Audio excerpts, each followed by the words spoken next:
Mabrika, everybody, and welcome back to the Taino Heritage Camp. This is week number 4 of 10, and today we are joined by Lynne Guitar, the wonderful author, researcher, who has written children's books and several research papers, all on the Taino people of the Caribbean. So I'm just going to let her introduce herself and tell us a little bit about herself for those that don't know and haven't watched any videos previously. And Lynne, can you just tell us something a little bit new for those who have? Okay, let's see. I couldn't decide whether I wanted to be an historian or a cultural anthropologist. Okay. That was a very difficult decision for me because the two of them blend together so well. If you don't know, the difference between an anthropologist and an archaeologist is that the archaeologist works with dental tools and all kinds of other instruments to unearth artifacts. Right. Okay? And the anthropologist works with the archaeologist to tell them what those artifacts were probably used for and how and how they fit into the culture of the people. So the anthropology, I'm a cultural anthropologist. I study, how these objects illuminate what we know about the Taino people. So today we're going to talk about not only the Taino people, but the people that the Taino called Caribe, and Caribe became Caribbean. Right. And we know them today as the Kalinago tribe. Right. They called themselves Kalinago. Okay.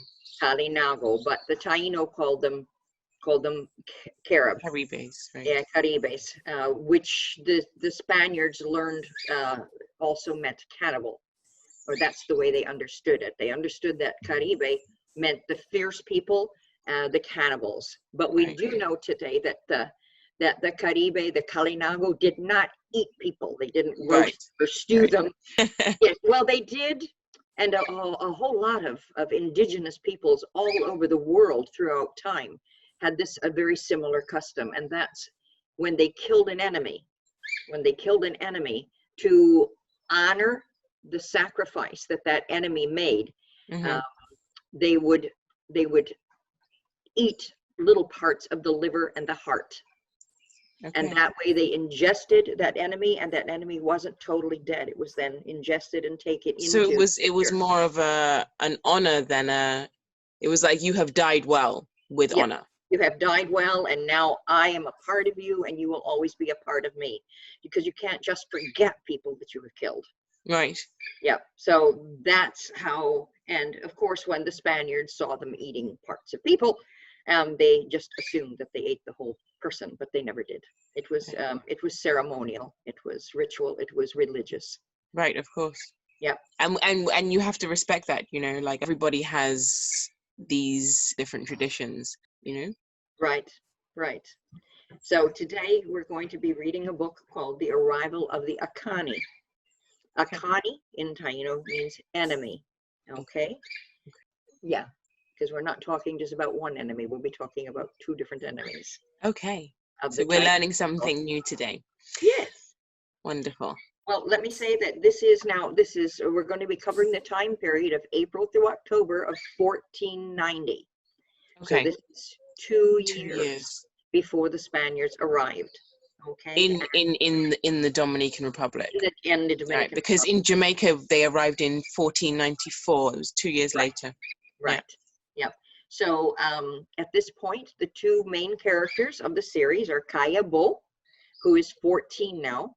He was 12 when the series began, and Anani, his sister, who is just turning 12. 12, right. Yep, she's just turning 12. But you've got to remember that at 12 and 14, they are already assuming adult roles. Right. People didn't live as long then. They maybe lived to about 45, and that was it. So at 12 and 14, they were already assuming adult roles. Makes sense. Anani, assumed the role of Beike, such an important position. Right. That's the healer, the shaman, very, very young. She normally wouldn't have had that position so young. And so she's a bit of an anomaly. She's very powerful, though. She has some very, Yes. very like we've seen it already in the other 3 books. Yes. That she's quite a powerful soul, powerful spirit, you know. Yeah, and she has very powerful guiding spirits. Right. Yeah. Yes. Okay. So, and Kayabó and Anani live in a part of the island which is just to the east of west, just to the west of today's Santo Domingo. Okay. But they have traveled. They had traveled to Jaragua, which today is Puerto Principe in Haiti. Okay. Okay. I'm actually really excited because last week I was like, you can't end the book. So I'm really looking forward to maybe getting some answers to the parts of the story that I was looking forward to. Okay, so here we go. Arrival of the Akani enemy. Anani had been in Jaragua now for only 4 moons, but already knew her way around both the Yucayeke, the residential area, and the surrounding territory. She shares a large buillo, a home, with Cacique Buichio's sisters and their children, but the person she spends the most time with is Makuya, the elderly Beike, shaman, healer, co-leader of Jaragua. While much older than she is, she counts him among her best friends here in Jaragua. He is like her own grandfather, Orocael, the former Beike of Caleta, who died 2 years ago. Her other 2 friends are nearer her own age, Anasu'hura, one of the Cacique's sisters, and Jahima, the young woman from Jaragua who loves her brother. Although Jaragua, which was the largest cacicazgo, the largest chiefdom on the island, has many more inhabitants than her small fishing village of Caleta, Anani often felt alone. She had no family here in Jaragua and was, after all, not even 12 years old, although she soon would be, and was already a Beika. So most of the people of Jaragua don't know how to treat her. They don't know how to deal with her. She's an anomaly. A medium-sized yellow Aon dog that she named Biran had become her constant companion. She named him in honor of Opielgua Biran, the Taino, part man and part Aon spirit guide that guarded the entryway to Kauai Bay, the Taino afterworld. Together, she and Biran explored all around the Yucayeke, gathering healing leaves, bark, roots, and herbs in the nearby forests and along the banks of rivers. Anani especially misses her brother Kayabó. He was on a trading voyage to the land of the Maya, who lived far away to the west. Occasionally, she had dreams in which Orocael, her deceased grandfather and the former Beike of Caleta, told her that Kayabó and the rest of her family on the trading trip were healthy and happy.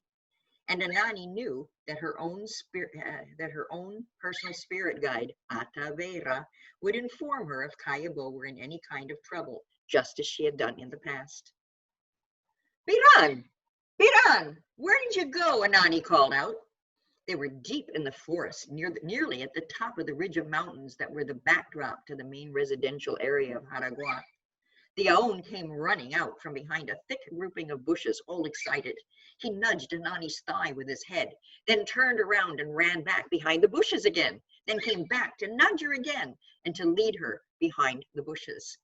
"Ay!" she exclaimed, following Biran through the short, narrow opening of a cave that was well hidden among the trees. She had to crouch down to get through, but once she'd gone in a little way, she could stand up straight inside the cave entrance. She listened while her eyes began to adjust to the dim interior, but the only sounds within the cave were her own breathing and Biran's. Now she saw, almost directly in front of her, a stalactite with the distinctive face of Orocael, the cave guardians, carved into it, looking toward the cave opening. He was the protector of sacred caves, warning that anyone who was not a Beike or Beika should go no further. Anani stepped back outside to find a sturdy green stick, a large double handful of dried moss, some small dry sticks, and thick green vines with which she quickly and skillfully made a torch. Entering the cave again, she made sparks by hitting her firestone against a nearby rock to light the torch and look around. The cave consisted of a large main entrance with 2 very large chambers off to the right. Both of those 2 chambers had a multitude of columns, stalactites, and stalagmites, but no pictographs. Pictographs are like paintings on the rock. The entrance chamber, however, had many smooth walls that were nearly filled with delightful pictographs. Biran let out a quiet bark, which was quite unusual since Aon were taught from the time they were born not to bark. Barking could frighten off prey while hunting, or it could lead the fierce Caribe people to her people's yucayeques.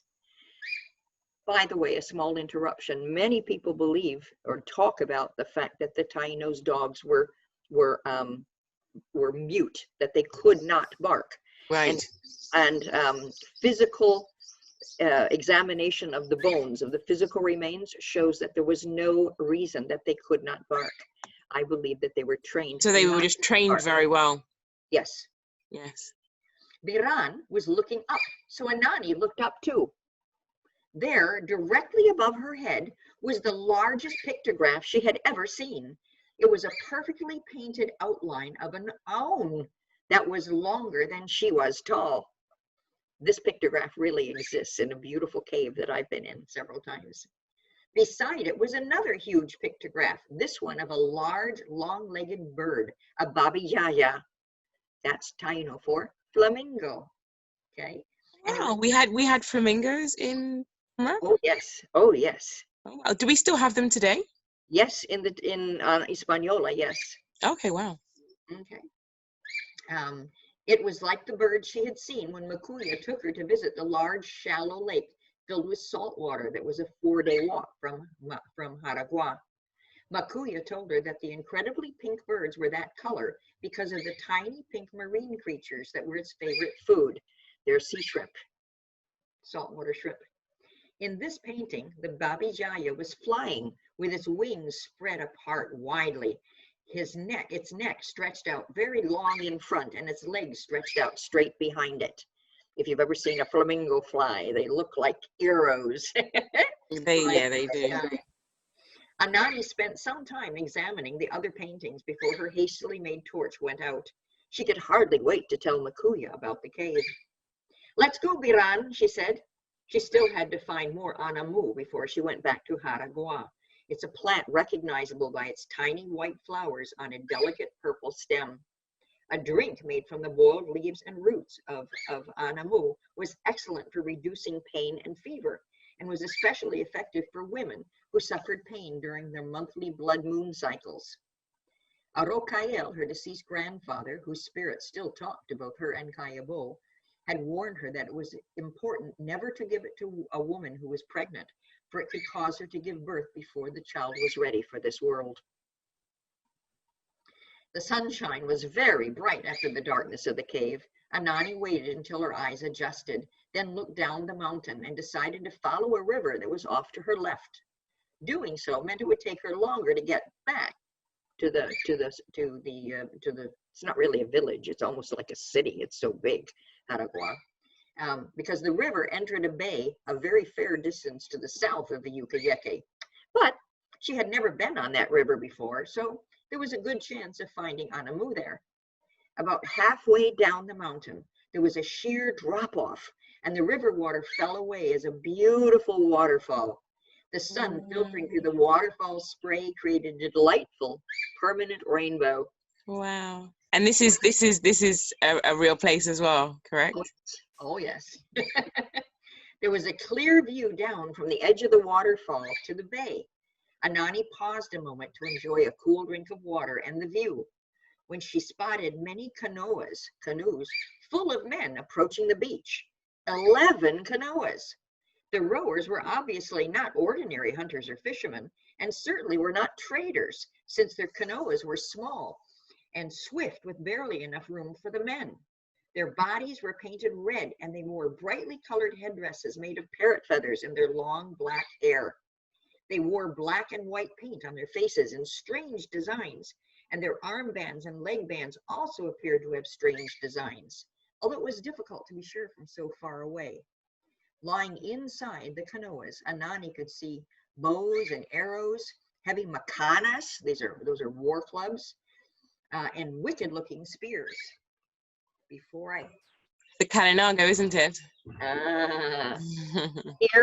Here's a colored version. This is from the cover of the beautiful waterfall with the Oh, and the permanent rainbow. Beautiful. And then there are the Kanoa that have already reached the shores. And there's Anani way at the top. Okay, great. Way up here. Yeah, I see her. Okay.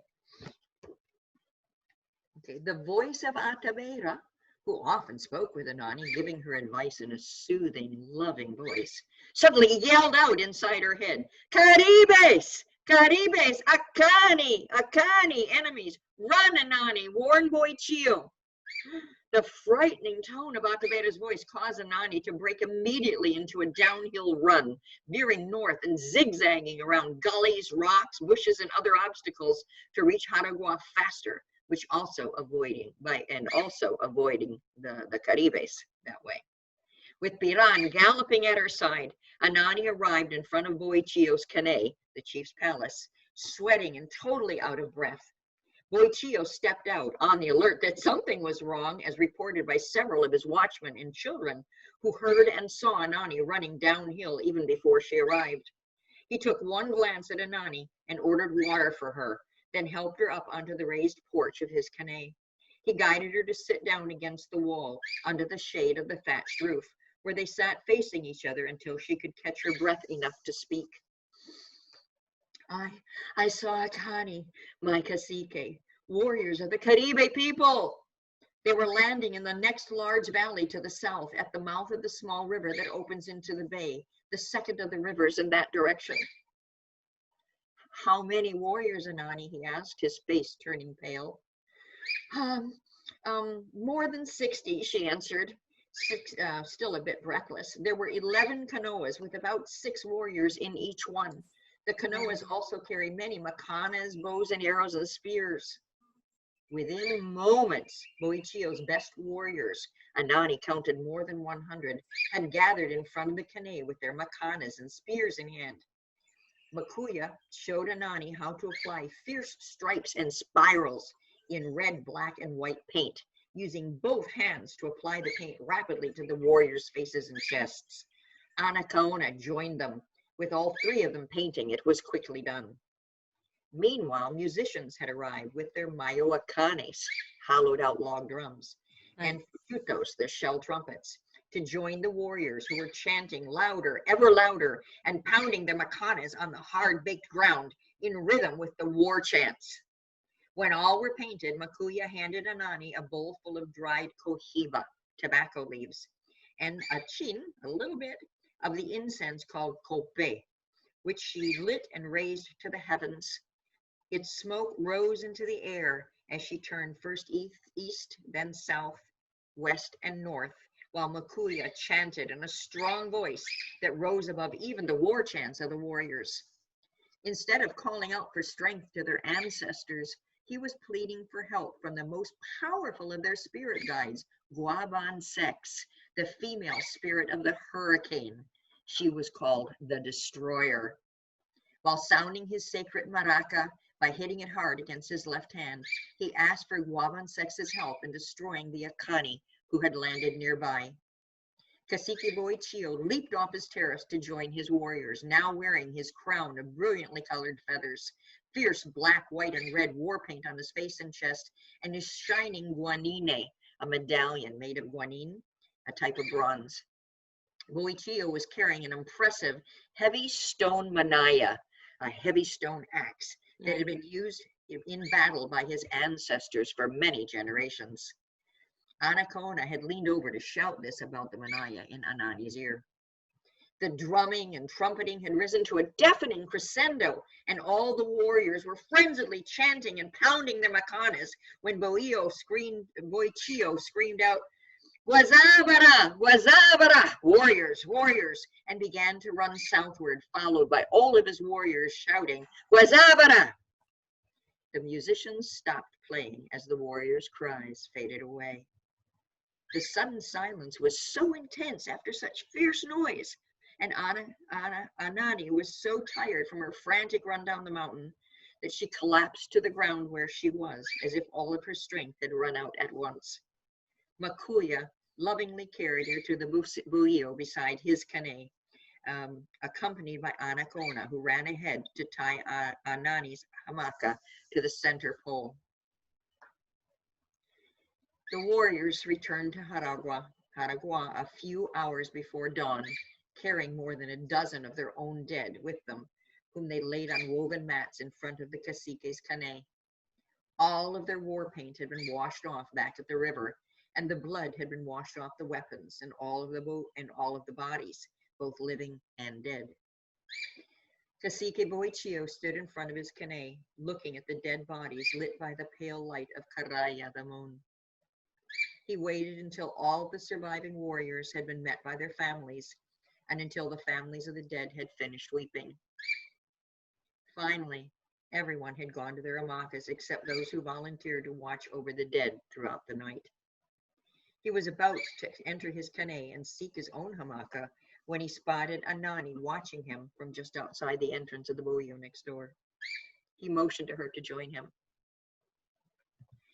"Thank you, Anani," he said, touching his forehead to hers. "Because of your warning, we were able to surprise the Akani and make certain they did not steal any of our women or girls." "Is it true then that the Caribe men steal our women, then make babies with them and eat the babies?" she asked. "I cannot believe that last part," said Boichio, shaking his head.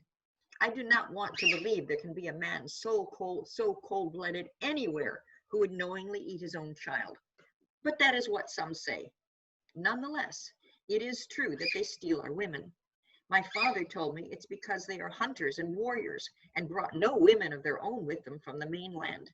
He told me that most of their people live in a land as far away to the west as that of the Maya, but further south.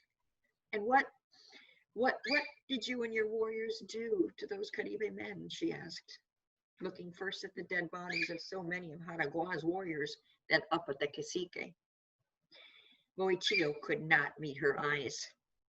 He looked off to Caraya, the moon, and to the sea again, hesitating a long time before answering her. Still without looking at Anani or the dead bodies in front of him, more as if he were talking to himself, he finally said, "I ordered done what had to be done." He took off his feathered headpiece and guanine medallion, looking sadly at them in his hands, and then finally he looked at the bodies of his warriors before him.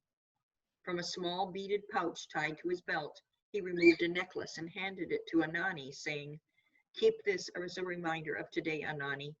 Each of the Caribe warriors wore one. As you can see, the necklace is made of human teeth, the teeth of our people's warriors, whom they have killed in battle." Then he added, placing a hand upon one of Anani's shoulders as if he were very, very tired, "Tomorrow the vultures will be feeding in the valley to the south, and here the sky will fill with smoke, welcoming the spirits of our brave men to Kauai Bay." And here's an illustration of Nani speaking with Cacique. with the cacique, with Boichio, and he is handing her The necklace. the necklace. Yes. Yeah. Underneath the light of the moon. Uh-huh. Yeah. After the battle, time passed pleasantly for Anani. She was bathing several times a day with Anakona and Jahima and learning new things from them. Together, the three young girls dreamed aloud about what the future would bring. Jahima could think of nothing except seeing Kayabó again, marrying him and bearing him children.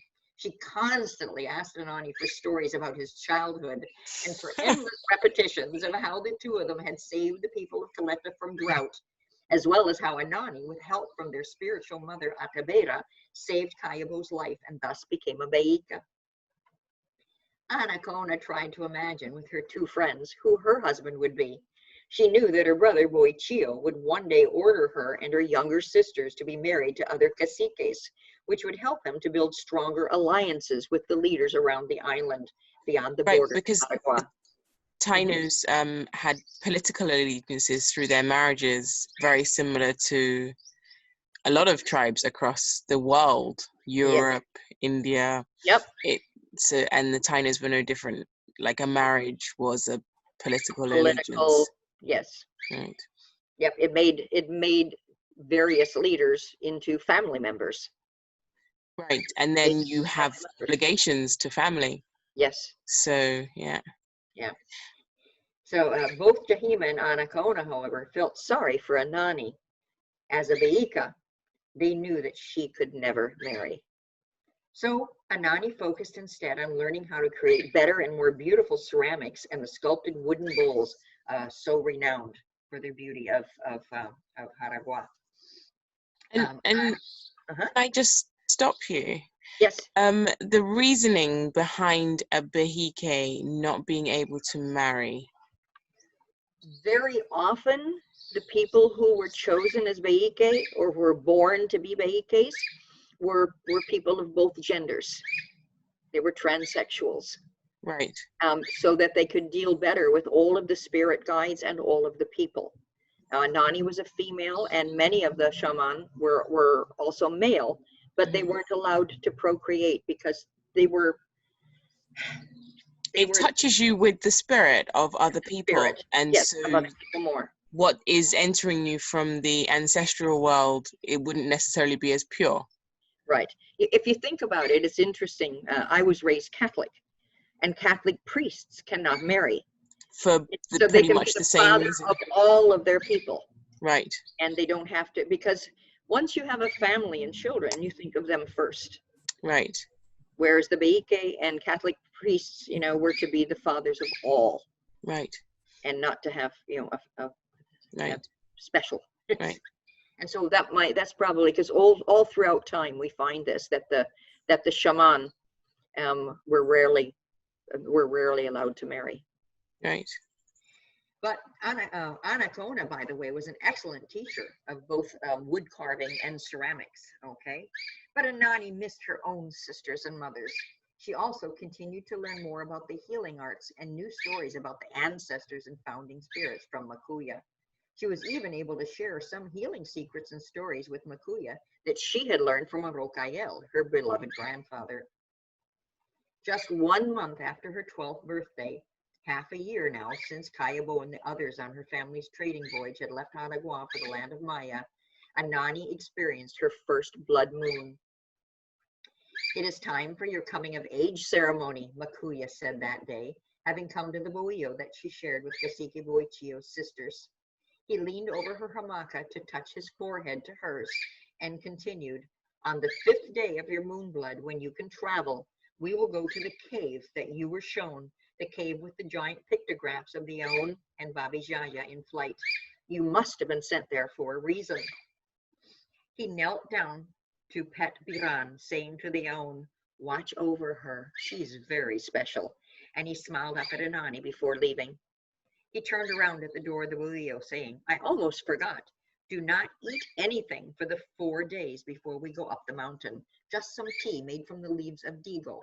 And be sure to bring your vomiting spatula." Makuya sent word 4 evenings later that he would come for Anani just after dawn. He had not specified how she should dress or what she should bring along except for a vomiting spatula, so she wore her usual arm and leg bands, shimmering bat necklace with its outspread wings, and the new necklace made of human teeth, along with her black cotton cape, and took nothing with her except the vomiting spatula, an higuera, a gourd of water, and her plant collection bag.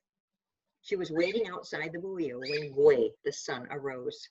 As she did every morning, she first looked seaward, just in case her family's red piragua was returning. Then she sat and waited for Makuya. Biran settled down on the ground at her side. They did not have to wait long. Makuya was accompanied by Aguax, his principal apprentice, who was carrying Makuya's duho, his long-legged seat, in his left hand, a beautifully carved walking stick in his right hand, and a large double-sided makuto, flexible rectangular baskets, over his left shoulder. Anani hoped makuto contained food, for she was very hungry. For 4 days. 4 days. "What a beautiful sunrise, no?" Makuya asked Anani. "Help me to welcome the new day." Together, they sang a greeting song to Gwe and to Yukahu Bagua Marokoti, the great spirit of Yuka and of the sea. Turning with upraised arms, they first turned to the east, then clockwise to each of the other 3 directions. Then they set off up the mountains with Anani and Biran leading the way. Makuya was strong, but the mountains were very steep and he was old. So despite his using the walking stick, the little group had to stop frequently for him to catch his breath. On one of these stops, Anani looked back and saw the river far to her left that wound down to the sea where she had seen the canoas of the Caribe warriors. She bowed her head, reverently touched her necklace of human teeth, and whispered a prayer to Oracabessa for peace in the future. She also thanked her personal spirit guide for having sent her in that direction, which may have saved many of the women and girls of Jaraguá from a horrifying fate. Finally, she asked for Oracabessa's help in the ceremony today, when she would become a woman. I am always with you, Anani, came the loving voice of Oracabessa in her head, and have something very important to reveal to you today. Just then, Biran made a happy rumbling sound in his chest and ran off through the woods. He came back to the group a few minutes later, happily nudging Anani's thigh with his nose and guiding her forward, for they were very near the cave of the Aon. Agwax lit the first of several torches that he carried in the double-sided makuto, and they entered the cave. Having a look around at the various pictographs, Makuya chose a spot underneath the pictograph of the giant Aon and flying Babijaya. He had Agwax set up the torch and duho there, propping the torch up with several large rocks that were nearby. Agwax also took out a pair of woven mats, Makuya's sacred maraca, a small wooden mortar, and a wooden pestle exquisitely carved in the form of an owl, and set them up beside one of the mats. Then Agwax took out a small stone bowl and poured some powdered cohiba, tobacco, into it from a small pouch he carried around his neck. He lit it with a twig that he held in the flame of the torch and began to cleanse the cave with sacred smoke, moving in a clockwise circle and chanting quietly while he did so. Makuya sat down on the mat with the maraca, mortar, and pestle at his side, indicating with a hand motion that Anani was to sit on the duho. Biran settled down beside her. Agwax, after completing the cleansing of the cave, sat on the other mat. The 4 of them made a small, intimate circle on the floor of the cave. This is a significant day for you, Anani, Makuya said. Today, you officially become not only a woman, but a full-fledged Taika. He took off the white beaded pouch that he wore around his neck, opened it, and took out 3 cloth-wrapped packages. Looking directly into her eyes, he said, "It is time for you to take the sacred Kayabó mixture and enter into direct communication with your spirit guides." While Anani and Agwax watched, he opened one package and carefully shook out a small amount of deep brown powder into the palm of his hand. He put it carefully into the wooden mortar. These powdered seeds, as you have already been taught, are essential to our sacred powder that allows us to cross over into a neutral place in space and time. Its brown color is a symbol that, like the cave itself, it will take us where we are no longer bound to the earthly plane where we now live out our lives. Nor do we go to the divine plane where our ancestors and spirit guides reside. We go where there are no boundaries between night or day, here or there, not even among the past, present, or future. No boundaries. Wow. Next, he opened another of the cloth-wrapped packages and shook out a small amount of a deep green powder, putting it in the mortar along with the brown powder. This is made from the most potent cohiba tobacco that we know, he told her. Even when the leaves are dry, they retain their green color, the color of life and fertility. This will help bring you back to us after your conversation with the divine. Finally, he shook out some small white shells and placed them in the mortar, crushing them into a fine powder with the pestle and mixing them with the brown and green powders while he explained, "These shells represent the purity of our thoughts and intentions and bring both the sea and the wisdom of Yukahu into the conversations and visions that you will soon experience with your spirit guides." Thus, he continued, the Kayabó mixture unites the 3 spheres of our world, the spiritual, the earthly and the watery underworld. I'm frightened, Makuya, said Anani, the sound of her voice emphasizing the truth of her words. And I'm not usually so. I knew you would be, said Makuya. And that's only natural, believe me. We are all frightened, or at least nervous, just before a Kayabó ceremony, especially the first one, since we never know what we will find out during our conversations and visions in that other world. He reached into his pouch again and pulled out an unusual inhaler, which he handed to her, immediately causing her to laugh out loud, despite her nervousness. Makuya said to her, I made this especially for you, Anani, for you have brought love and laughter into an old man's life. Mm-hmm. The inhaler. What is it? Oh, you know what? Before I finish the description, I'm going to get up for 1 minute and get something.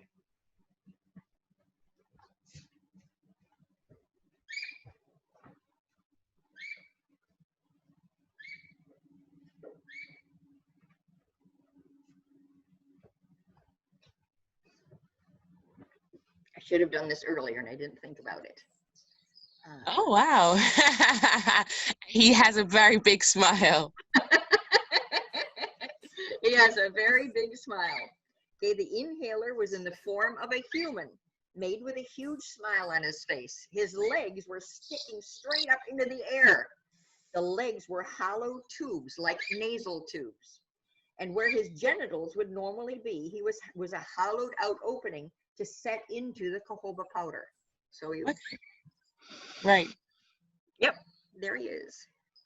And that was one that was personally made for you, or it was like something that you've seen before, like several times? I've seen it several times, and this is a clay replica. Right. And they because there were lots of different ones. I've seen ones that are very simple, that just it's like two tubes. Yeah. That kind of like go down into a V and then they go down into the singular.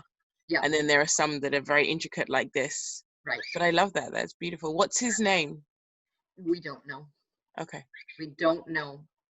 We don't know. But obviously it shows that the ceremony brought a lot of joy as well. Oh yes, a lot of joy. Yeah. Made it feel good and brought joy. Yeah. You are the daughter I could never have, continued Makuya. Remember, he can't get married either, okay? And this, I fear, is a poor substitute for the husband that you can never have. But I hope that he would at least make you smile. And she will be using this same inhaler. It's called an inhaler. And guess what? The inhaler, I know the inhaler's name. The word for an inhaler of any shape or form is called a tobacco. Oh, okay. So we kind of, the words get mixed up. I know that it's a problem with the decimated culture. Right. So that is the tobacco. When I can only think that when Spaniards asked a Taino, what is that the Taino said, well, everybody knows what this cohiba is. Cohiba is their word. Would have been what we call tobacco today. Right. And they thought, well, they must not be asking me what is cohiba. They must be asking me what this inhaler is. Right. So they said tobacco, but the Spaniard was asking what the herb was. Right. And so history changed. Yeah. Of course. But it happens regularly though. Because I have a little cousin who speaks French, and she came to visit us. And the Bahike, she was hanging out, everyone was hanging out, and she saw a lizard. And she's from Canada, so she's not really used to seeing lizards and stuff. So she's like chasing after it, and everyone is like, stop, don't touch the lizard, kind of thing. And so she thought that the name of a lizard was stop. Oh. So every time after that, every time she would see a lizard, she would like, un stop, oh my God, un stop. It's very easy. It's very easy to kind of, where the language barrier is there, you're not sure what people are referring to, you know? One of my favorite word stories, and to be honest, I can't confirm it, but I love the story anyway, is that when Spaniards landed in what we know today as the Yucatan, they wanted to know the name of where they were, Mm-hmm. And And so they kept asking in Spanish, of course, to indigenous peoples who didn't speak Spanish, you know, where are we? Where are we? And the Indians say, Yucatan, Yucatan, Yucatan, and that they were really saying, what is he asking for? What is he asking? So Yucatan means, what is he asking? Anyway, we better continue with the story. There's so many fun things to learn in history and culture. Anyway, They really are. Let me repeat this paragraph then. You are the daughter I could never have, continued Makuya, and this, I fear, is a poor substitute for the husband that you can never have. But I hope that he would at least make you smile. He does, Makuya, he does, said Anani, leaning over to place her forehead against his. Thank you for the inhaler, and thank you for loving me and teaching me so much. I'm ready now. One last word of advice, daughter of my heart, said Makuya. The cohoba is strong, and it will make you want to vomit. This is why we are forbidden to eat before taking it. Now, I want you to use your vomiting spatula to clear out any earthly contaminants that may remain in your body before you meet face to face with the divine. With Makuya rubbing her back while she did so, Anani forced herself to vomit by thrusting the spatula as far down her throat as she could, several times, but nothing came out except a little green slime. Relax, catch your breath, said Makuya, touching his forehead to hers again. Taking the vomiting spatula out of her hand, he replaced it with the comical inhaler. He held up the mortar with its cohoba powder and said, whenever you are ready, Anani, inhale the sacred powder slowly, not quickly. She carefully inserted the inhaler's legs into her nostrils and its genitals into the cohoba mixture and inhaled, which did indeed make her want to vomit. And she was very happy that she had nothing left in her stomach to throw up.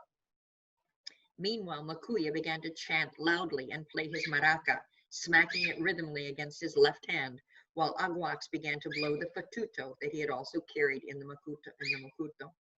Anani felt her body go numb, starting with her toes and moving up her legs and trunk to her arms and fingers, then to her head, which began to feel like it was spinning.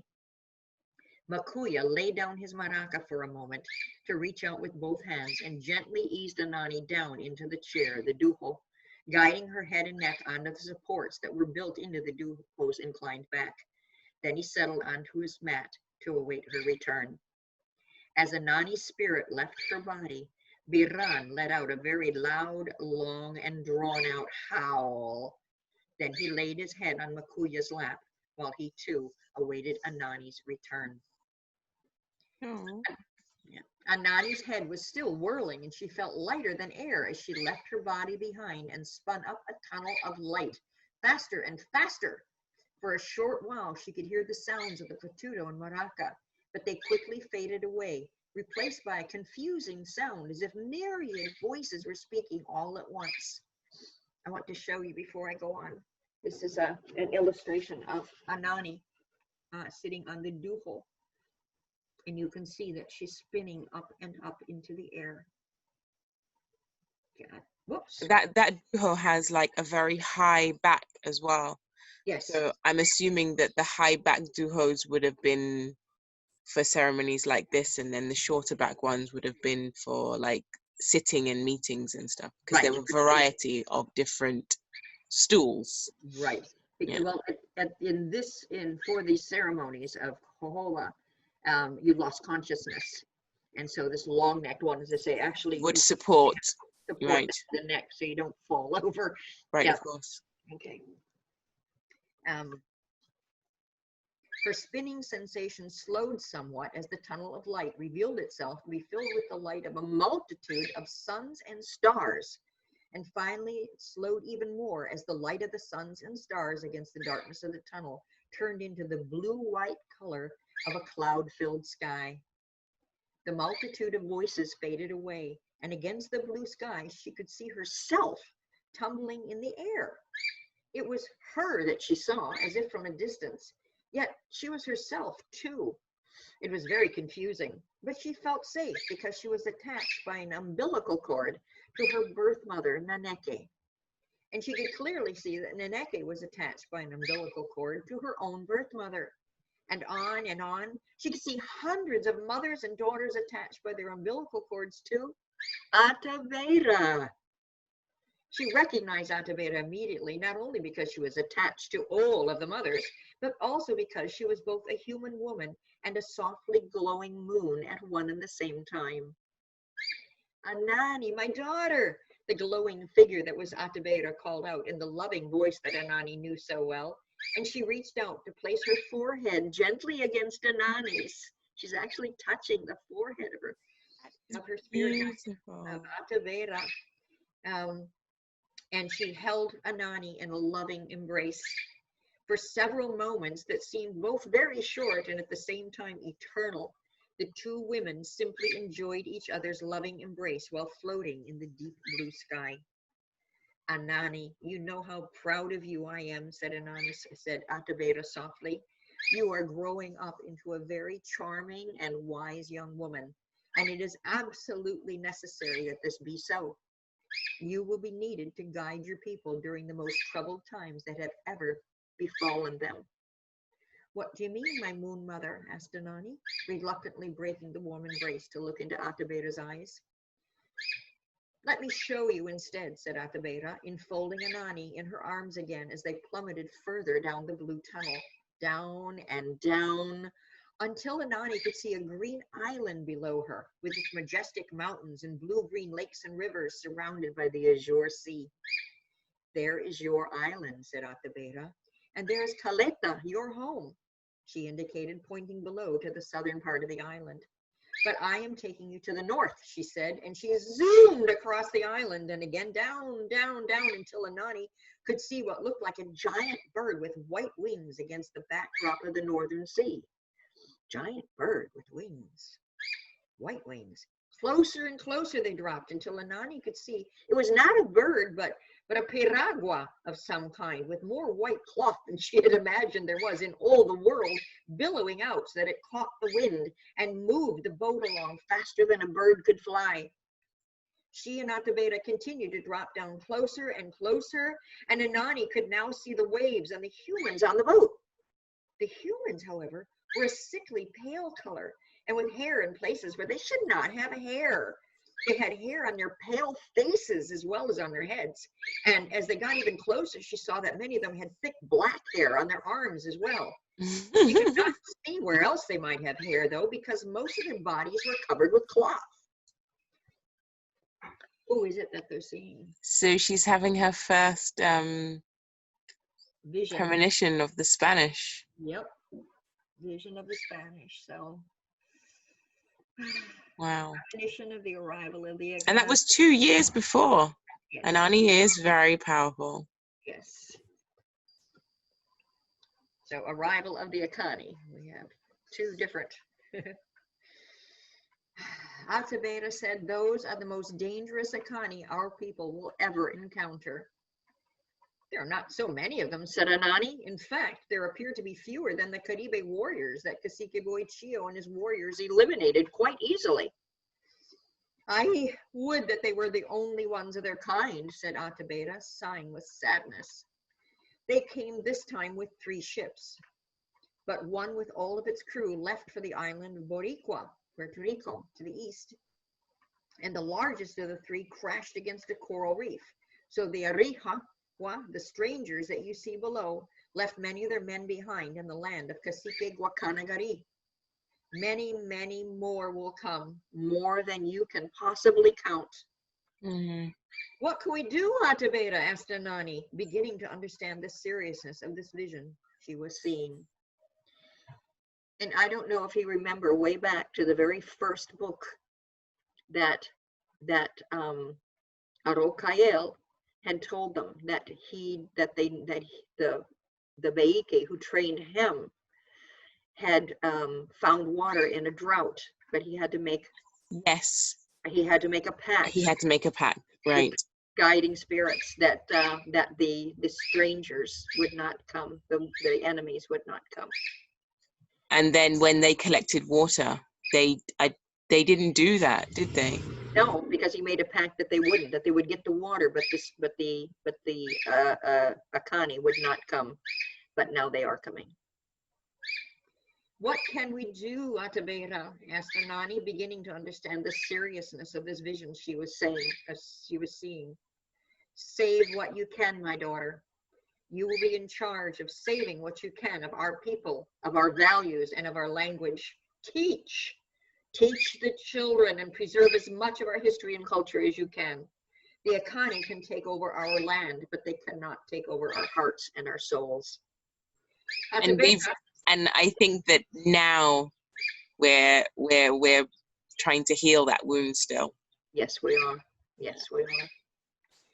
Atabeira, you are frightening me, cried Anani for the second time that day. You should be frightened, my child. I repeat that these are the most terrifying enemies our people will have ever encountered. Prepare to confront them, but you cannot triumph with weapons. It will require intelligence, persistence, and sacrifice to preserve at least some of our children, some part of our way of life. Anani was crying now, and Atabeira held her tightly for a very long time. Remember, Anani, she whispered softly, trying to console the child woman. Remember what I've shown you and told you. Your role is not an easy one, and you will see many die. But you are wise and strong. I will help you and protect you as long as you live, while you fight to preserve and protect our people, our culture, and our values. Placing her forehead against Anani's one more time, Atabeira pulled herself away to arm's length. Stand strong, Anani. Stand strong. Look and see who is returning to Jaragua. Wiping away her tears as best she could, Anani saw that she and Atabeira were now floating above the bay near the shores of Jaragua, which she could see in the distance. On the horizon was another boat. This one had no white cloth billowing around it. It was much smaller and painted red. It was her family's piragua. They were returning from the land of the Maya. She could clearly see Kayabó in the bow of the boat, sitting up straight and rowing strongly. He had matured in the past year, appearing taller and more muscular than when he had left. Atabeira, Divine Mother, will I have to see Kayabó die at the hands of these Akani? She asked. What I have shown you has not yet happened, Anani. It's about to happen. Rest assured, my beloved daughter, your brother Kayabó will be married and the father of 3 children before the Akani make it to your side of the island in big enough numbers to threaten Caleta. Atabeira continued, but that does not lessen the danger to our people as a whole. Kayabó will protect you, and the 2 of you will guide others to found new yukajekes in the mountains where you can better protect our people and preserve our culture. But that is still years in the future, my child. Go now to enjoy the present while you can. Anani felt herself falling upward through the blue, past Atabeira, the mother moon, into the sun and star-filled tunnel once again. Drawn back to Jaragua by the sound of the fotuto, the rhythmic beat of Makuya's maraca, and Biran's happy barking, although the dog knew he should not bark. I told Kayabó that I would have my own tales to tell him when he returned from the land of the Maya, Anani whispered to herself as she re-entered her physical body again. I never dreamt, however, that I too would visit a totally foreign land in his absence, the land of the future. The end. I have tears in my eyes. No. Because it addresses the book addresses a lot of what we're still experiencing today. Yes. So it is, and I know that there are people like yourself and us at the Taino Heritage Camp, Higuayagua group. There are several Yukayekes like all across the Caribbean. There's an upsurgence, and we're repairing what happened. Yes. The language is coming back together, the cultures, the ceremonies. Discovered, yep, all being rediscovered today. Yeah. Which is absolutely wonderful to see, because 30 years ago, when I wrote in my doctoral dissertation that the Tainos had never disappeared, I was laughed at and spit at and scorned and said that I was stupid, that I didn't know anything.